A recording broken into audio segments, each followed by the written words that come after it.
All right, dudes and dudettes, tonight we're looking at half of a plate carrier. So this is the L4 Performance L4PC front bag, which is available by itself or as a full setup.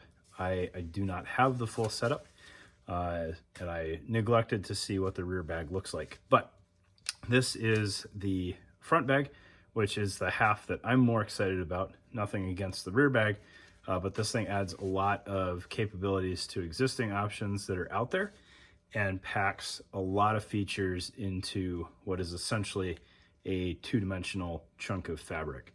It is exceptionally well thought out and designed and adaptable to other things that are out there, and just about any issues that I think anybody's going to have with this thing are incredibly subjective. There's not a lot of even devil's advocate downsides to this thing. So let's get on the table and run through all the features. There are a lot of them, and I want to make sure that you guys are able to see them as clearly as possible without me jostling it around in front of the camera. So let's get on the table and take a look. All right, looking at this L4 Performance front bag, it is designed to work with as many things out there as possible, to the point that I can't totally do it justice in trying to show in real time all of the different things that it can play with. So I'll do my best to capture what you get with just the front plate bag, and I won't obscure that by throwing a bunch of other stuff on the table. I think we can nail it down pretty well without doing that. So while I've got the plates in it, I want to show you, because it is kind of a fold over design, and sometimes that's done better than others. I don't have any real doubts that this is going to hold the plate securely, but I do know that some folks get a little ornery when plates are exposed, soft armor is exposed. It doesn't necessarily look the cleanest all the time. Some fixes for that are using like the S&S Precision plate socks. That's an option, especially if you're trying to keep if you're trying to eliminate the possibility of contrast between plates and no plates, which I think is a frequently overlooked vulnerability. Right, there's a good case study from GWAT of times where that clear contrast in PPE has been a deficit. All right, so do be aware of that your plates are very much exposed to the elements. They're pretty exposed inside of a carrier, if we're being completely honest, on a regular basis, but they are out there.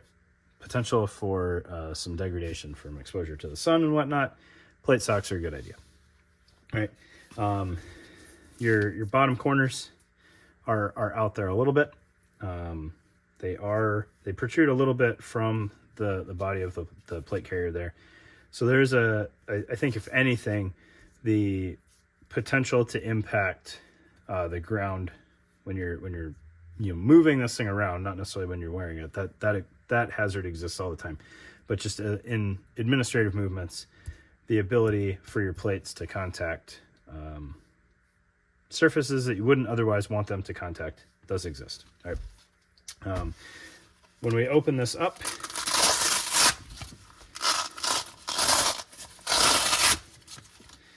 you can see there's essentially 4 flaps that come into play. These are the shoulder straps. They are not flaps for plate retention. You've got kind of this narrower flap coming over the top and a wider flap from the bottom. And then your 2 wings, which are kind of notched so that they don't add excess bulk and they just kind of mesh with each other. There is some flexibility in plate sizing here. So I think if I had large plates, everything would close up just a little bit more cleanly.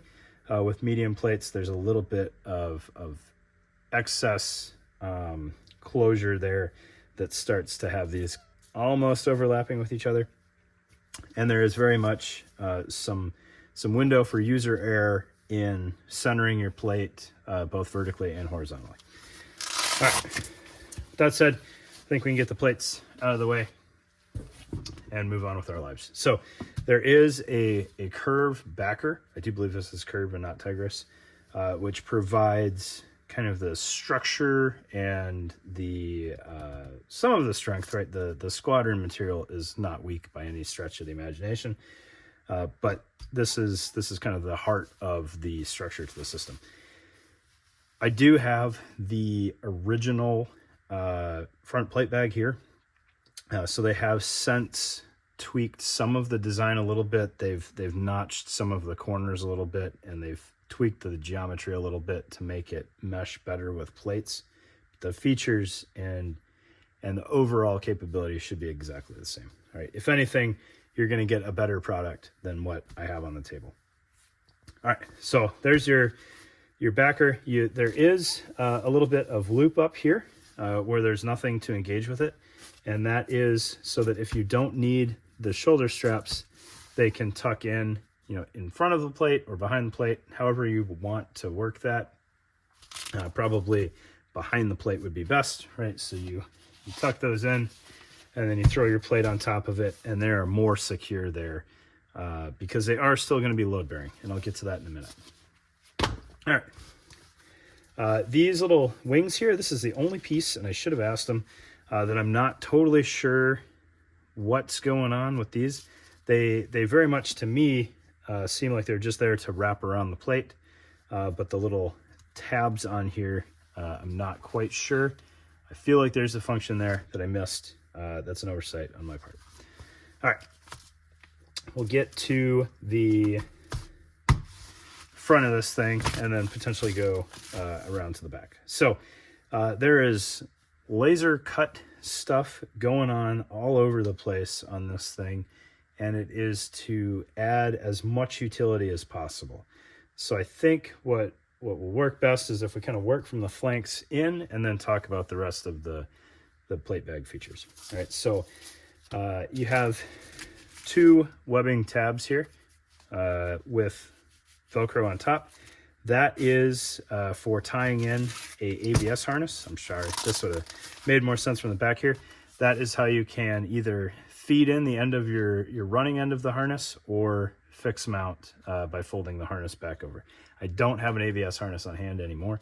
That one I would have liked to have shown you more than just about anything else on here. But you can use this as an AVS front bag with the harness, and it will work exactly as designed. All right. Additionally, opening this back up,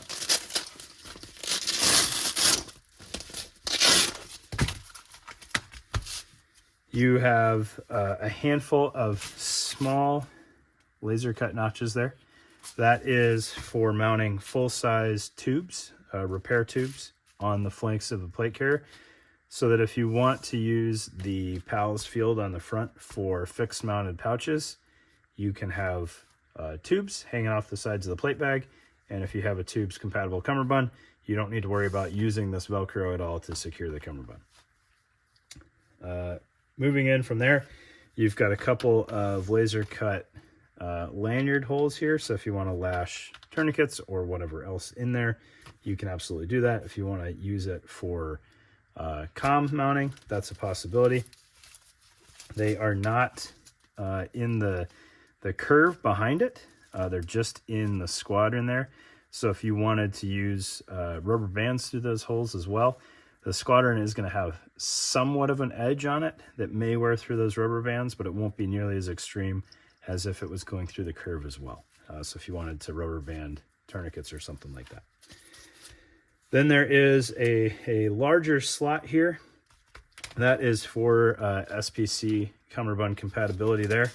So you can see kind of when this is wrapped around the plate, that will tuck in behind the body of the plate bag and in front of the plate. So you can mount your SPC cummerbund and still get the benefits of the structure of that cummerbund, right? The structural tabs can route in there, and then the Velcro slaps on front.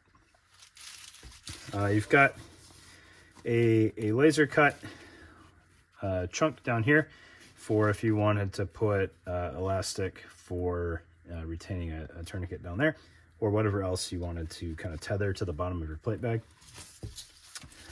It is by design still dangler friendly, because you can hang the dangler off internally or in front of the cummerbund, or behind the cummerbund, I guess, depending on how you look at it.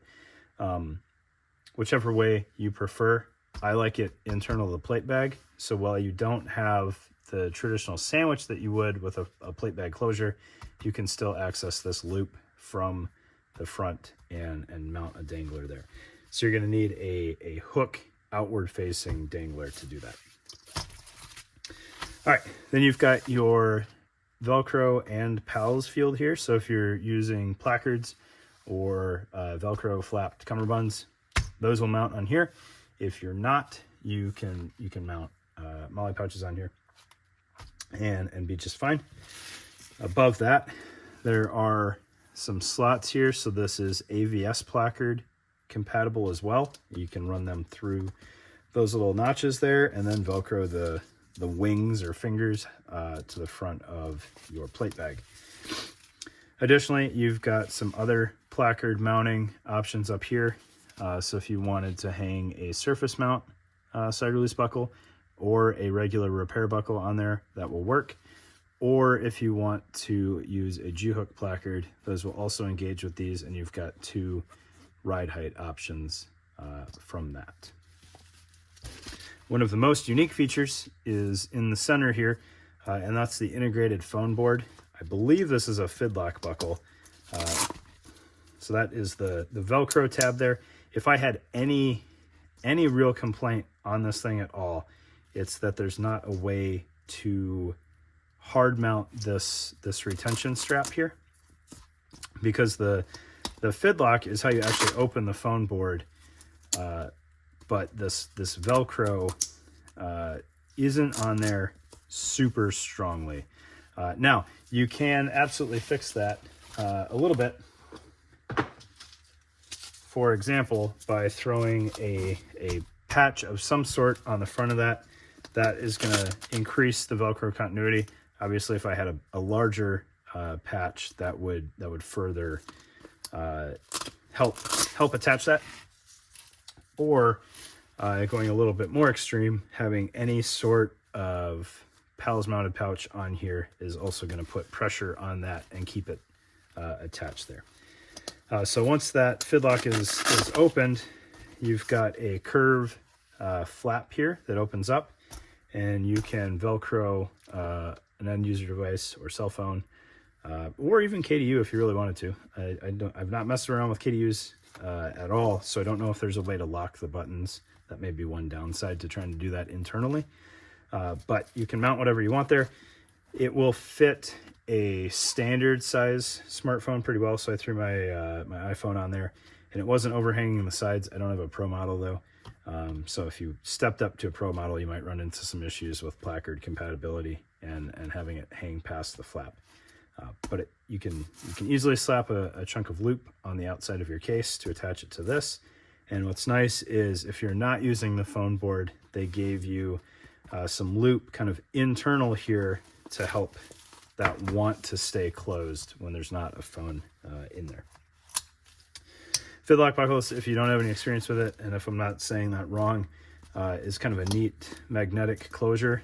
It won't open just off of tension, but as soon as you break that little pivot point there, it'll open up, and then to close it, you just throw it shut, and it's pretty neat. I've not used one of those before, so it's kind of cool. Another thing I noticed, if you don't want to use the phone board, or if you want to kind of limit how far you can open that thing, there is a laser cut hole here and a corresponding hole internal to the plate bag, so you can tether that. You could either tie it completely shut so that there's no way for this to open, and then you could just remove this piece altogether until you needed to use it, or you can set up a certain amount of slack so that it can only open to 90 degrees, or if you don't care, you can have it open as far as you want. Just to kind of show how streamlined this is. We'll exaggerate this with a deck of cards in here, which is thicker than most phone boards. But you can see kind of how flush that ends up being. So if you had magazines, you know, fixed mounted here, with the slight curvature of the plate, it's still pretty much a straight shot up, even with the phone causing this phone board to stick out just a little bit. It is much more streamlined than just about any other option out there. And because it's built in, you don't have a hard edge anywhere as you're trying to draw your magazines, right? There's not an external case or pouch there with a hard edge for the magazines to snag on. Moving up a little bit further, you have some additional mounting options here. You can tether comm wires in here, or I believe you could route a wire through this slit. I'm not totally sure. That may not go anywhere, so you may not be able to tether that. That slit might be just help you get your shot cord or whatever through there. And then the shoulder straps are Crye compatible. So if you wanted to use a AVS 1000 as your rear plate bag, that's kind of the idea behind these. But the corner there, or what could be tucked around, is narrow enough to take the smaller tube repair buckles. So if you wanted to use this thing with a first spear rear plate bag, you absolutely could. You just put your tube there and then tuck that behind, and your rear straps will tie into the tube right there. You could absolutely do similar thought process with larger side release buckles. If you wanted like an 1.5 inch side release buckle, I think that would work there. If you had a plate bag that was terminated with an 1.5 inch buckle.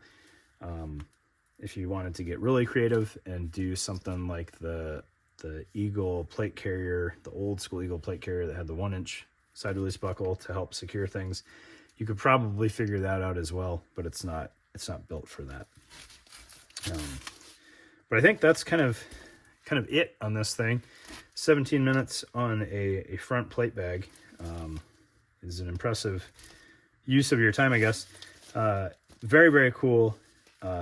Very flexible, literally and figuratively, front plate bag that, if nothing else, if you've got an AVS 1000 and you don't want to buy a whole AVS or JPC or SPC to use it with, you can pick this up, and then you don't have a second rear plate bag floating around. If piecemeal setups are your jam, this thing is a lot of capability in a front plate bag. So thanks for your time, guys. Really appreciate it. See you guys later.